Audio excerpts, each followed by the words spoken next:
Let me see you get hot. Go, go, go, go, go, go, go, go, go, go, go. Girl, won't you drop that thing down to the floor, to the floor, flow to the floor, flow to the floor, flow to the floor, flow to the floor. Hey YouTube fam, it's your girl Leah back again with another video. In today's video, as you can see from the title, we're going to be talking about solo travel. Is it boring? And some tips and tricks on solo travel if that is something that you are interested in. Now today's video is like most videos that I produce. I see something and I decide to make it a topic of a video. Now today's see something is something I saw on Facebook. I'm in a group on Facebook that one of you guys suggested me join like a year ago. One of you guys mentioned this group to me and she was like, "Are you part of it?" I'm like, "No, but I need to join it," and I have not regretted that decision. Thank you. The name of the group on Facebook is Black Girl Solo Travels, and that's all it basically is a group for Black women who want to solo travel or who have solo travel, just sharing experiences. I've used this a lot if I'm going to a particular place. Somebody posted this thing they saw on Twitter. "Don't let the internet fool you. Solo traveling is low-key boring ASF." And then they followed up on that and said, like, it's cute, but after the first 2 days, it's like ... And then the person who posted this in the group said, "If you don't know how to have fun by yourself, just say that, sis." But for real though, what are hangups that some of you have when it comes to solo travel? And I decided, looking through the thread, is some of people's hang-ups that they've had to just address some of those and maybe give some people peace of mind if they're thinking about solo travel, or turn some people off if some of the things I say are like, I don't want that. That's not what I'm looking for. I thought this thread posed a lot of good feedback, a lot of questions. I've made a solo travel video in the past, so I'm going to bring in some questions that you guys brought in those videos as well, so we can have a well-rounded dialogue on solo travel. But the first thing you have to realize is not everybody's thoughts are the same when it comes to solo traveling. Solo traveling is boring, is that girl's thought process. We need to get out of the mindset that what other people have feelings towards are not everybody. It's not universal. Some people feel like you're putting on a facade. It's boring. It's boring to me, so it's boring to everyone. I can't do it, or I can't have fun doing it, so everyone can't have fun doing it. I think the internet has made it so that it's been this mob mentality that both people can't be right. To this woman, it's boring, and she's totally valid in her thoughts on it's boring. There's nothing wrong with her thinking it's boring, but that's not to say everybody thinks it's boring or not everybody can do it. Somebody commented in that thread and said, you have to know why you want to travel solo. Just saying you did it or want to do it isn't enough, and that's 100% the case. You could wind up doing it because it's popular now. A lot of people are talking about solo travel and making it comfortable to do so, and a lot of people are doing it, and some people are not having fun when they're doing it because they didn't know the why. They did it because, oh well, that's the thing to do. If I want to go to a place, that's the thing to do. But they're not the type person who would have ever enjoyed a solo trip. They're the type of person who is going to thrive in a group trip setting, and there's nothing wrong with that. I do it because I want to do it. There's so many places that I want to see that my friends do not want to see. They don't care to see. I literally was in a group chat with my friends the other day talking about how I want to go to London, and the other friend responded, "I've never wanted to go to London. I hear the food's bad." She just doesn't want to go to London. I'm going to London on a solo trip. I'm gonna take myself there, but she's never wanted to go. So what would my recourse be? Not to go to London because one of my friends or some of my other friends might think it's boring? No, if I want to go to a place, I want to go to a place. I've never had a friend say they wanted to go to San Francisco or Chicago, places that I've always wanted to visit. I want to visit these places, but now I've had no friend raise their hand and say, I want to go to these places. What is my recourse? To not go to these places? I'm a person who's had a traveler spirit. I've always wanted to go places. I've always wanted to explore things. I always love eating and trying new foods. And I have friends, travel is not one of their pillars. It's not one of their things they like to do for fun. How for me, I love travel, I love eating, I like planner content, I like swimming and taking swim lessons and learning the new languages. Their thing could be totally different. It could be shopping. It could be trying new foods, but it could be trying new vegan foods. Like, everybody's things are different. Also, everybody's schedules don't line up the same. For example, I can't travel January, February. I can't travel late August through early October. If you have a friend who's in finance or accounting, they know those first 5 days and quarter closes and year end closes, those times they're not going to be able to travel. If you have a friend who's a teacher, you know it's going to be breaks. You know it's going to be the summer breaks, the maybe spring breaks that they can travel, fall breaks, but they're not as open as maybe your schedule aligns. And you look at the calendars and all these dates aren't coming together. What is your recourse? To not go? The other great thing about solo travel is that you don't have to be dependent on somebody to wake up at the same time as you do to go explore places or eat certain foods because you have a friend who might be vegan, vegetarian, doesn't eat certain things, doesn't eat pork, can't eat at this place, can't eat at that place. Again, I love the fact that when I solo travel, I typically wake up early. I'm an early person. If you are a sleep-in person who's going to sleep till noon, and I'm a person who's usually up for most of my trips, I'm up, I'd say around 6, 7 a.m. And it's mainly because my body can't sleep in. Even if I wanted to sleep in, sometimes I can't sleep in at hotels. If I wake up at 7, you want to relax. It's your vacation. It's your time off. You're not working at the time. And you want to wake up at 11 because normally Monday through Friday, you wake up at 7 anyways. Why are you going to wake up at 7 on vacation? You are perfectly entitled to waking up at 11 and getting your day started then. But I'm up at 7. I want to do stuff. And I'm not wrong and you're not wrong. So maybe we just do 2 different vacations. That's the thing. I wake up at 7. I'm able to get my day started. I'm able to go about. I'm able to explore. Again, it's your own schedule. You make your own plans. You do your own things. And I think because I wake up so early and I'm able to get so much in, I don't need to have 6 or 7 days. She said in her original post, after 2 days, it gets kind of boring. I pack a lot in. Most of my vacation times are about 4 days, including travel days. I pack a lot in the days that you've seen me see a lot of places. I'm able to pack so much in such a finite period of time because I'm not waking up late or having to wait for somebody's schedule. I'm able to do all the things I want to do and be back in the room at a reasonable hour. So the first hang up that I saw everyone talk about in this group was safety. Safety, safety, safety. I will say I felt less safe in Charlotte at times than I have in other places in other cities. The U.S. isn't this haven of safety that people think it is. People in other countries watch our news sometimes and are shocked at how much gun violence there is. You can't go to schools. You can't go to universities.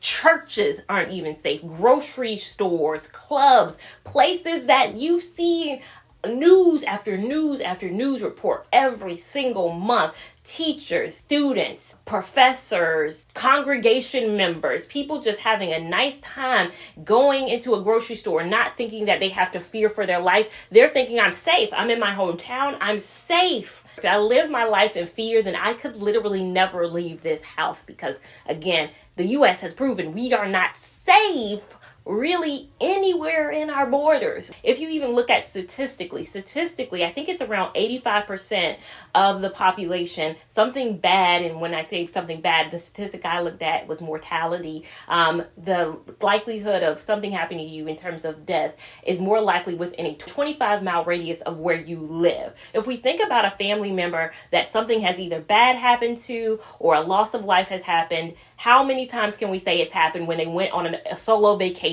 to Toronto or the UK or to Thailand, that something bad happened to them on their international vacation? No, a lot of times you think about it, it was either, at their house, something tragic happened at their home, 5 miles from their home in a car situation. If they were mugged in the streets of their own neighborhood. If their house was broken into and things were taken, if their cars were broken into. Even if we think about porch pirates, things being stolen from their house, we've had enough Ring camera footage of somebody just trying to break into people's homes, following you behind your homes.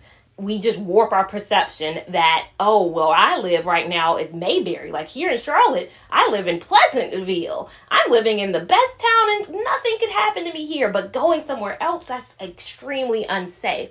I made a video maybe a year ago. I think I went on a vlog and I was at a gun range. I went to a gun range because me and my friends, we wanted to go to a gun range. I got me a little something. And so we went to the gun range and I got comments from people in other countries who follow me and they were just warped by the mindset that we go to the gun range for fun here in the United States. Like people go to the gun range and I'm like, yeah, it's a big gun range. All the bays were full. People were there. Couples were there. There was a gun lesson class going on in the classroom to the side. You look up gun ranges in Charlotte, you're going to find at least 20, 25, 30 places that you can go, This isn't common. So safety, Safety, it makes me laugh when people think of safety as a huge concern when they're going to solo travel, because as if we all live in some idyllic country where crime ain't a thing. As if I don't live in a house with 4 security cameras and a Ring doorbell alarm in my own house. But I will say,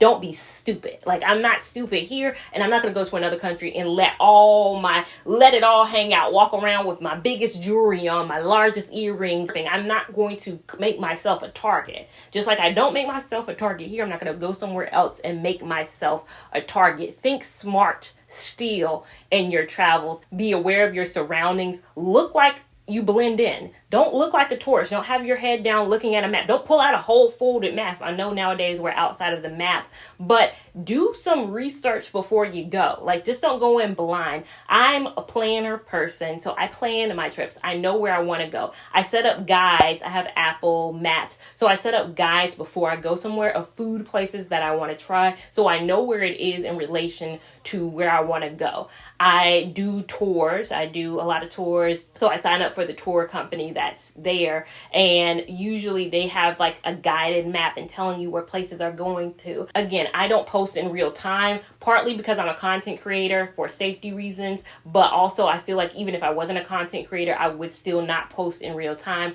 or geo pinpoint myself. Like when you go to a restaurant, take a picture of food and you put you at the restaurant, some people could, if they were nefarious, could go look at that tag and see who's at that restaurant right now if they wanted to do something. If they want to pop up, they could pop up if they wanted to. So I never post in real time. If you ever see me talking, hey, I just was in Houston last week. I was in Houston. I posted on my stories, hey, guess where I am? Child, I'm back here in Charlotte. That's where I was. People who watch me and follow me on Instagram, like, guess where I am? And so when I post that, people are giving me suggestions like, oh my God, you have to try this. You have to try that. It happens every single time I do that. Every single time I guess where I am? Guess where I am? Every single time people are like, oh my God, do not leave without trying this place. I left. Again, don't post in real time. Keep your items on your person to a minimal. Keep it at phone, cards, carry a little cash, and then your room key, or if you rented a car, your car rental key as well. But that's all you need on your person. Even when I'm vlogging a trip, I don't carry this with me. If you've seen any shots of my vlogs where I'm out and about and you probably think I'm holding a camera like this, I am not holding this camera. I use this for vlogging if I'm in a room. If I'm in the room, if I'm in my hotel room, all those shots are filmed like this. This stays there, and I take this with me, and so my vlogs are mainly filmed with this. If I'm outside of a hotel room, outside of my room, all my vlogs are shot with this, because this is a lot more concealed. This is like, am I a tourist, or am I vlogging? Am I vlogging, or am I talking to somebody on, like, I don't look conspicuous like a tourist would. Like, if this is a lot more touristy. This is a lot more screams, come get me. I'm not carrying this outside of no room. Absolutely not. Not bringing attention to myself. A comment I got was, how do you handle safety in hotels? I travel solo, but they're usually day trips. Catch a flight early, then come back in the evening. How do I feel about safety in hotels? I'd say is I've never felt unsafe in a hotel. Hotels these days, especially the hotels I stay at, have gotten a lot better at having fobs to fob into your actual floor. Have you gotten into those hotels recently where you have to fob in to get into the floor? Like, the elevators start moving, and if you ain't fobbed in time, I was in one in Cincinnati, early January. I'd say a lot of hotels are switching over to that fob method to fob in your floor, so the elevator will not move until you've fobbed and clicked in. A lot of people have gotten those under the door things that will make a beep beep beep noise when you actually try to open it. A lot of rooms have the deadbolts, or the kind of, I don't know, the door thing that hangs out. If I can find a picture of what I'm talking about, like that little thing that comes over so that you can only open the door but so much without that. I've honestly never felt unsafe in a hotel. Again, I guess it goes back to the original safety point of it all. I don't think that people are coming into the hotels to nefariously do anything to you. I choose very well hotels, and I'll get into choosing locations soon, but I don't choose hotels where I'm going to feel unsafe. And another question I did get was, I love solo travel. How do you feel about Airbnbs for solo travel? I don't do Airbnbs even if it's not a solo trip. I'm not a big fan of Airbnbs in general. Unless it's a 20-person trip, I know those can be very good to have. If you need to rent a cabin that sleeps 20 people, Airbnb comes in handy. I've only stayed in an Airbnb once. I was not a trip I booked. It was that DC trip that I took with my friends. Did I vlog that trip? It was the Broccoli Festival. So I think I vlogged that trip. That was a friend's trip. We went to DC. We stayed at an Airbnb. It wasn't my favorite. I let them know I was a little sketchy out by this. I did a Google Map search of the place before we had gone, and the Google Map outside it was looking interesting. But again, it wasn't my trip. It wasn't my thing. I went along with it. I'm not an Airbnb person. I'm a hotel gal me. Hotel me, please. Hotel me. I am not turning over the sheets. I'm not loading up a load of dishwashing stuff for you. I'm not taking all the sheets and ripping them off the bed. I'm not cleaning all of this stuff. I'm on vacation, honey. I'm not here to upkeep your house. I can't give you any tips for Airbnbs, honestly, because I don't like them. I got another question. Do you feel like you go back to your room before the sun is down because it's safer? In my last video where I talked about solo travel, I said I'm in the room before the sun goes down. And yes, it is a safety thing, but it's also, I'm usually exhausted. Again, I start my days at 7, and I do a lot of my travel during the summer. That's why I call it, instead of a hot girl summer, it's a travel girl summer. That's my thing. I travel a lot during the summer, and I do that mainly not because it's the warmer times or, well, the warmth does have something to do with it, but it's not solely because it's warmer or solely because it's a better time for me work-wise. I do it because the sun is out longer. You know, the days are longer in the summer than they are during the winter. You know, during the winter, we can go outside at 4:30, the sun down. Sun to call it a quits. It said the day is done, honey. But in the summer, you know, the sun rises a bit earlier. You can get your day started maybe 7 something, and then the sun's still popping and hanging on at 8. It could be 8, and you're like, I think I ate at Italy in New York, and it was 7:40 or something. I'm sitting here, the sun's still sunning. So when I say get back in the room before the sun is down, I've had a full day. I get started, the most big bus tours, I always do the big bus tour on the first day that I'm in a city, and it usually starts at 9 a.m. So what I'll do is I'll get my day started at 7. So I'll wake up 7, do my makeup, and then I usually eat before I do the big bus. And it's like most breakfast places start at 8. So I can go a 7, 8, get on my big bus tour at 9, which is not a lot of people on there. The big bus tour really gets going at noon. So I can do a full lap on that tour bus. Again, I'm exhausted by 7. I've done all that. I've eaten lunch. I've gone in and had dinner. I've visited the city. I've gotten all my pictures taken. I'm in the room, yes, for safety, but also I've had 12 hours to explore. I didn't take no naps. I don't take naps. I get there at 7, and I'm like, that's where there's no time to be bored. It's no boring time. Like, I don't pack in hours because of the way I plan my trips. I don't pack in time for, man, it's boring. There's nothing to do. No, I'm going to see everything that there is to see in the city in the time that I've allowed it myself. That's why I don't give myself too much time. I don't need 6 days to explore Chicago. I really only utilize 2 days, one day getting there, the 2 days to explore, and then I'm on the flight the next morning. I don't need hours and hours and days to do it. And another thing, I try not to travel when it's a holiday time either. A lot of people will say, utilize those 3-day weekends. When you have a Labor Day on a Monday, use those days off. If it's a Labor Day and on Monday, I'm not traveling. I'm not traveling 4th of July, Memorial Day. I'm not traveling any time where I think there could be people. I avoid those like the plague. I'm at home.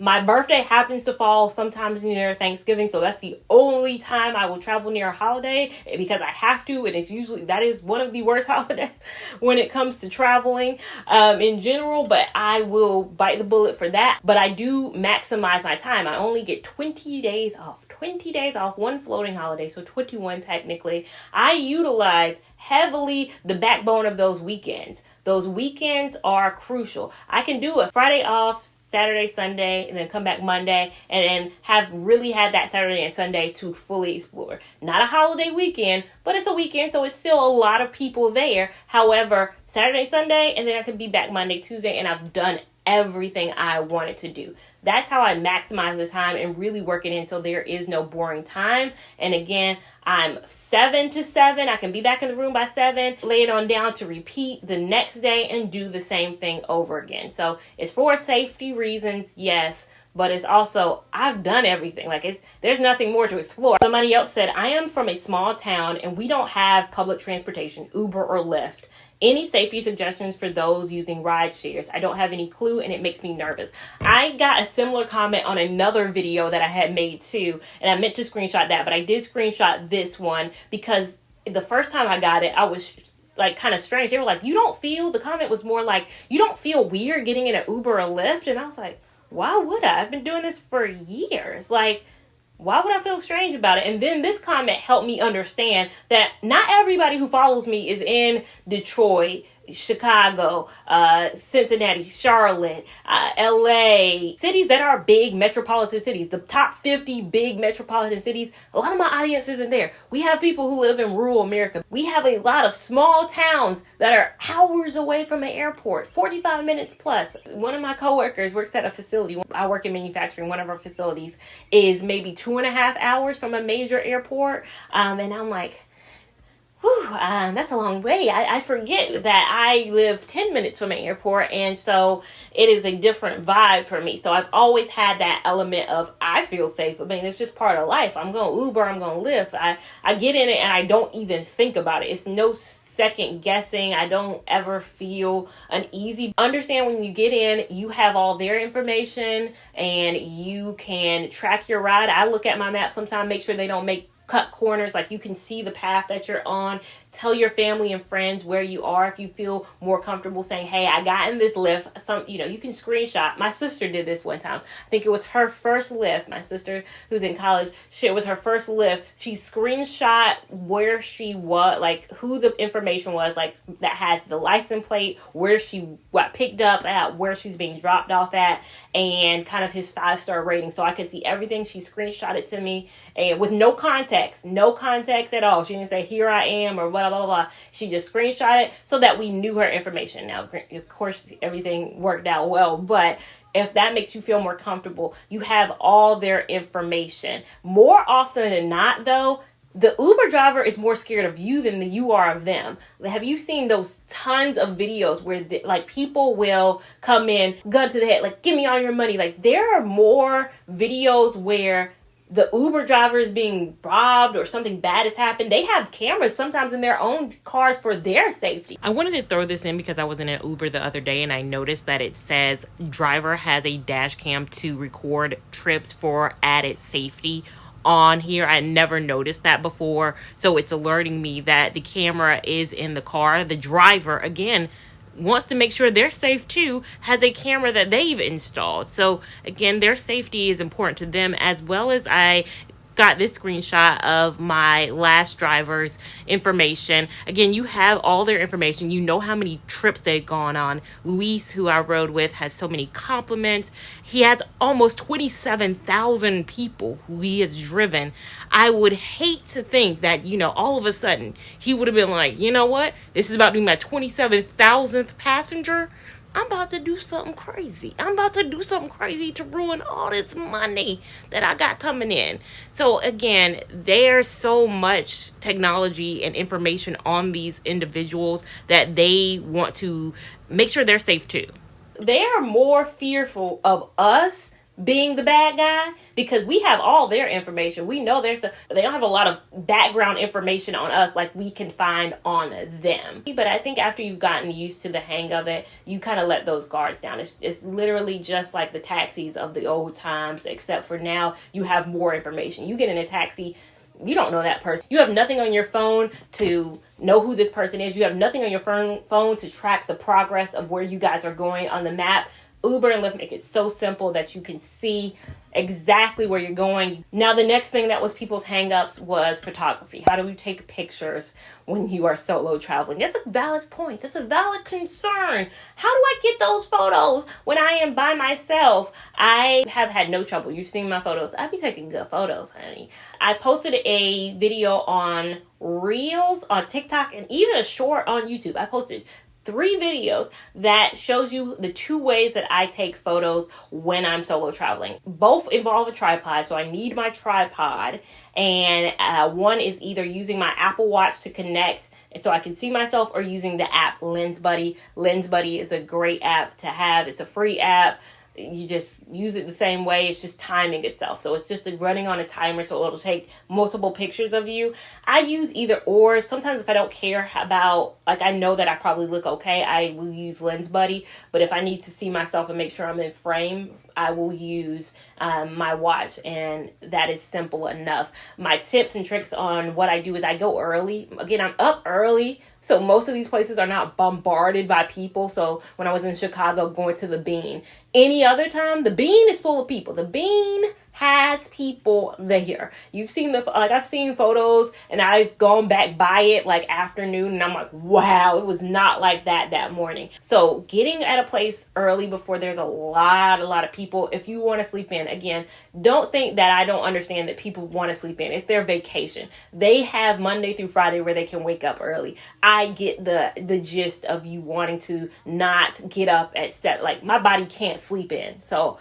I'm either sitting in the room like this, or I could be out exploring. If you want to literally sleep in, I understand that's not an option. Try to get angles of things where you're blocking out people. Sometimes your body can act as a blocker for a lot of people in your frame. Like, somebody could be standing right behind you, but like you position yourself so that you're far enough in the frame that they're way further behind, so they're shrunken behind you. Like, you can't see them even though they're right behind you, if that makes sense. So that's what I do if there's a lot of people there, so that my shots are clear. But all you need is the tripod. My tripod shrinks so far down that it fits in my bag, so I'm not again calling attention to myself by having it out like, this is I ain't no tripod in my hand.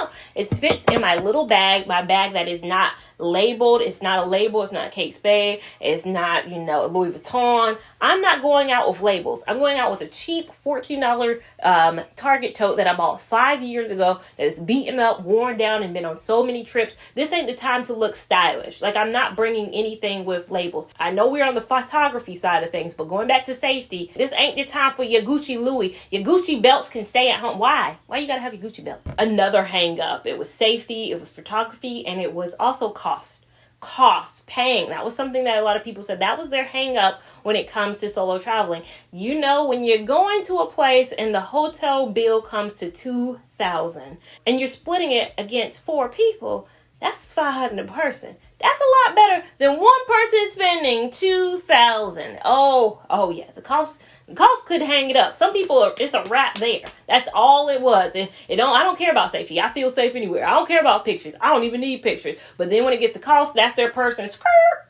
That's their skirt.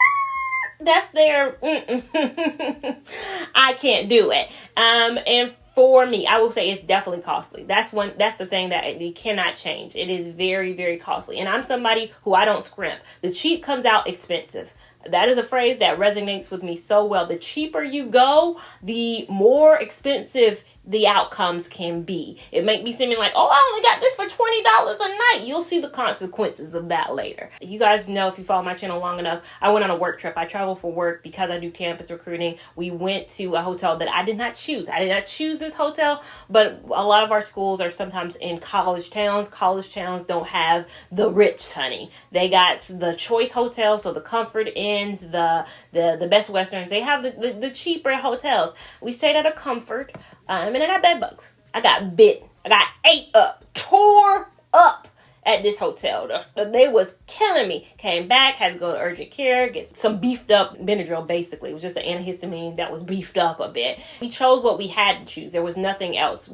Again, we didn't necessarily go, oh, we choosing the cheapest thing. We had to choose something that was local. I'm not having another experience. And again, you can get bed bugs anywhere. I know they can happen at the more expensive hotel, but purposely going that cheap, there were signs that before we walked in that should have told me we was not staying at the best place. There was many of things that were red flags before I got chewed up. There was plenty of those. So I'm somebody, based on my experiences, I'm not going to skimp out. Traveling light, that's another tip of solo travel. You don't have people to watch your bags.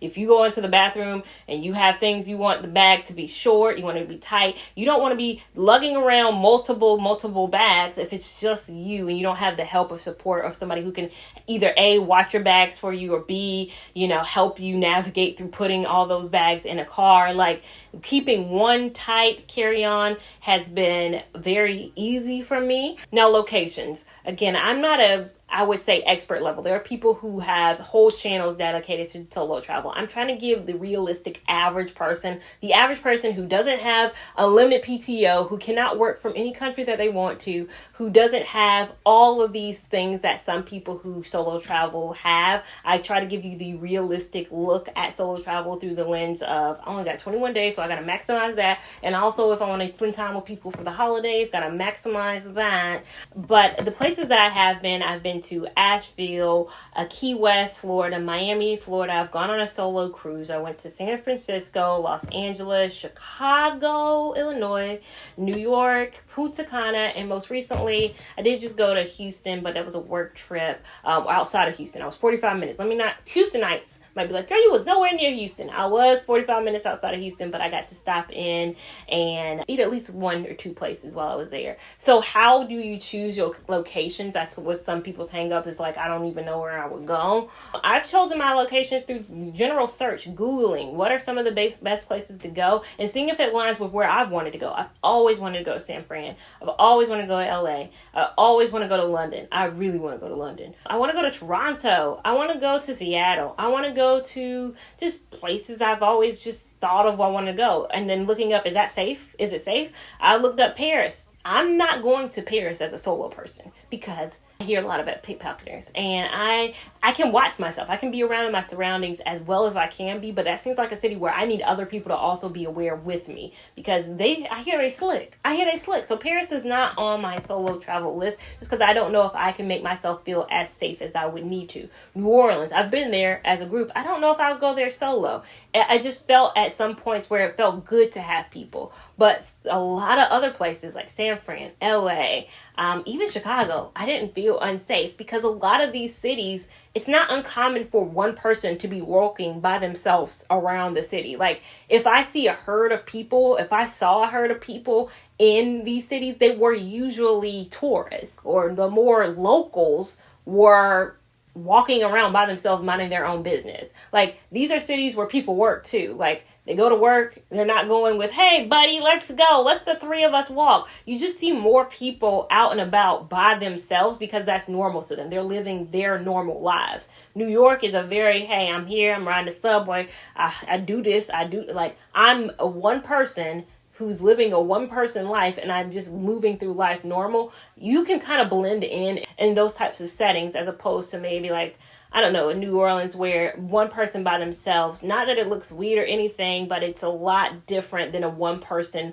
by themselves walking around the streets of Chicago. Like, it's just different. It's different. So if you want to start, my biggest tip is to definitely go in a place where it's your native language. Of course, start in a place where you speak the native language. And then for me, I can understand Spanish very well. Estudio español todos los días, cada día, cada semana, cada año. Yo estudio español. Yo entiendo español muy bien. Yo leo español muy bien. Yo hablo español así. Más o menos.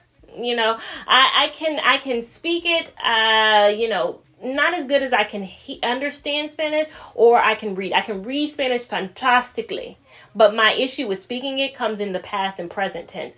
You know, I'm a non-Spanish speaker very quickly when I start speaking, and I'll speak in past tense when I mean present tense, or present tense when I mean past tense. I don't have a lot of opportunities to speak it, so I never speak it, so I'm rusty at it. So if I'm in a Spanish-speaking country, I'm going to be very rusty at it. But going to a Spanish-speaking country, for me, I don't have any fears of solo traveling, because I can jive with you for a little bit. I can understand you for a little bit. Even DR, the default in the DR I noticed was they'll speak to you first in Spanish and not even assume you speak English, because a lot of people in DR look like me. Like, that was a phenomenal experience to see, as opposed to going to any other Spanish-speaking country or any other Latin American country. I think where the people, not to say they don't look like me, but they look more like me in DR, which I was like, yes. And so the assumption is you speak the language we speak. So they default to speaking to you that way. And then when you don't, then they'll switch over to English if they can.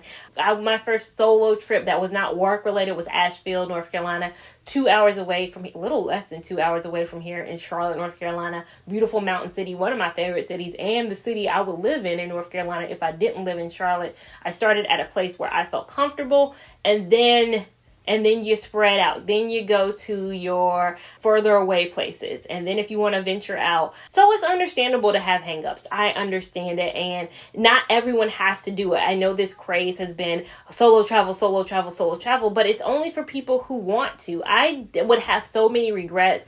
And when I'm 80, I would have so many regrets if I did not do this now. Well, I have the time, the funds, the PTO, with the wherewithal to do it. I have the body that can withstand all this walking. I have the stomach power that can eat all these terrible, terrible, terrible foods. Not that the foods taste terrible. They're just probably terrible for what they're doing internally to me. I have, again, the disposable income that I do not have to spend on kids or clothes or school, or I can spend it on me. I'm in a selfish time for me. And if I did not spend this time being selfish for what I want, I only got one life. I'm living a life that none of us asked to be here. None of us said, please put us on this earth.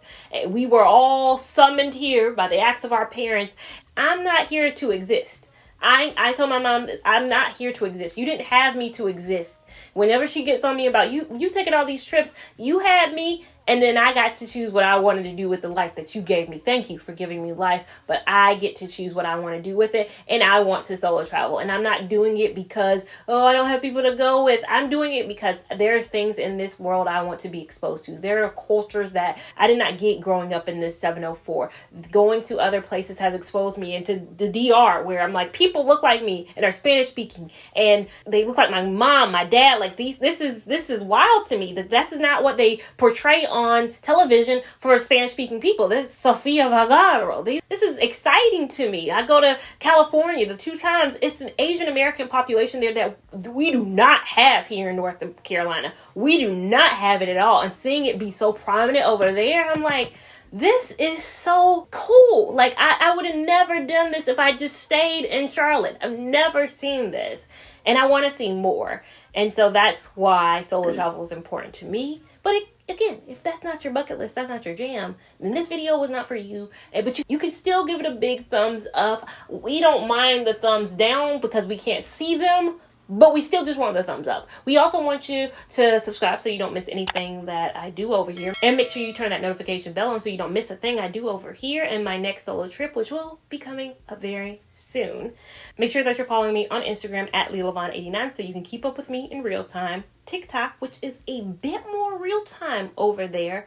And I'll see you in my next video. Thank you so much for watching. Bye. See you get